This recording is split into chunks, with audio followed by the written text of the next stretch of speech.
ಸಂಪತ್ತು. ಇದ್ಯಾವುದೋ ಅಪ್ಪಾಜಿ ಕೊಟ್ಟಿದ್ದಲ್ಲ, ಋಷಿ ಮುನಿಗಳ ಕಾಲದಿಂದ ಬಂದಂತಹ ಆ ದೀರ್ಘವಾದ ಅವರು ಮಾಡಿದ ತಪಸ್ಸಿನ ಫಲ ಇದು. ನಿನಗೆ ಆ ಸಮುದ್ರದ ಒಂದು ಚಮಚ ನೀರನ್ನ ಕೊಡ್ತಾ ಇದ್ದೀನಿ, ಅದೇ ಹೀಗಿದೆ. ಎಲ್ಲ ದೇಶಗಳು ಕೂಡ ಎಕ್ಸ್ಪೆರಿಮೆಂಟ್ ಮಾಡುತ್ತೆ.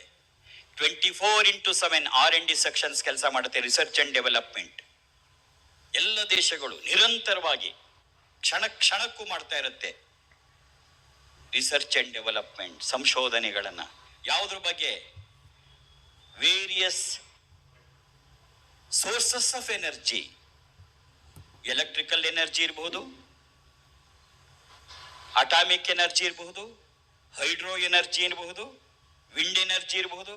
ಎಲ್ಲ ಶಕ್ತಿ ಸಂಪನ್ಮೂಲಗಳನ್ನ ನಾವು ಮಾನವನ ಕಲ್ಯಾಣಕ್ಕೆ ಹೇಗೆ ಬಳಸ್ಕೋಬಹುದು ಅಂತ ಪ್ರತಿಯೊಂದು ರಾಷ್ಟ್ರವೂ ಕೂಡ ಪ್ರತಿನಿತ್ಯವೂ ಪ್ರತಿ ಕ್ಷಣವೂ ಎಕ್ಸ್ಪೆರಿಮೆಂಟ್ ಮಾಡ್ತಾ ಇರತ್ತೆ.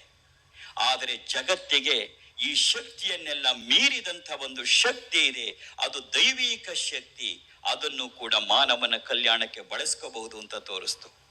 ಎಲ್ಲ ಶಕ್ತಿಗಳನ್ನ ಮೀರಿದಂತಹ ಒಂದು ದೈವಿಕ ಶಕ್ತಿ ಇದೆ, ಅದನ್ನು ಮಾನವನ ಕಲ್ಯಾಣಕ್ಕೆ ಬಳಸಿಕೊಳ್ಳಬಹುದು ಎಂದು ತೋರಿಸಿರುವ ಏಕೈಕ ರಾಷ್ಟ್ರ ನನ್ನ ಹೆಮ್ಮೆಯ ಭಾರತ. ಭಾರತ ಇವತ್ತು ವಿಶ್ವಗುರು ಆಗ್ತಿದೆ ಅಂದ್ರೆ ಭಗವದ್ಗೀತೆ ಕೊಡ್ತು ಅಂತಲ್ಲ, ಬರೀ ಭಗವದ್ಗೀತೆ ಕೊಡ್ತು ಅಂತಲ್ಲ, ಬರೀ ಆ ಉಪನಿಷತ್ ಕೊಡ್ತು ಅಂತಲ್ಲ, ಬರೀ ಬ್ರಹ್ಮಸೂತ್ರವನ್ನ ಕೊಡ್ತು ಅಂತಲ್ಲ, ಎಲ್ಲಕ್ಕೆ ಮಿಗಿಲಾಗಿ ಆ ದೈವಿಕ ಶಕ್ತಿ ಎನ್ನುವ ಮಹಾನ್ ಶಕ್ತಿ ಇದೆ, ಅದನ್ನು ಕೂಡ ಮಾನವನ ಕಲ್ಯಾಣಕ್ಕೆ ಬಳಸಬಹುದು ಅಂತ ಅನಾದಿ ಕಾಲದಿಂದ ತೋರಿಸಿ ಅದನ್ನ ಸಾಧಿಸಿಕೊಟ್ಟ ರಾಷ್ಟ್ರ ನಮ್ಮ ಭಾರತ.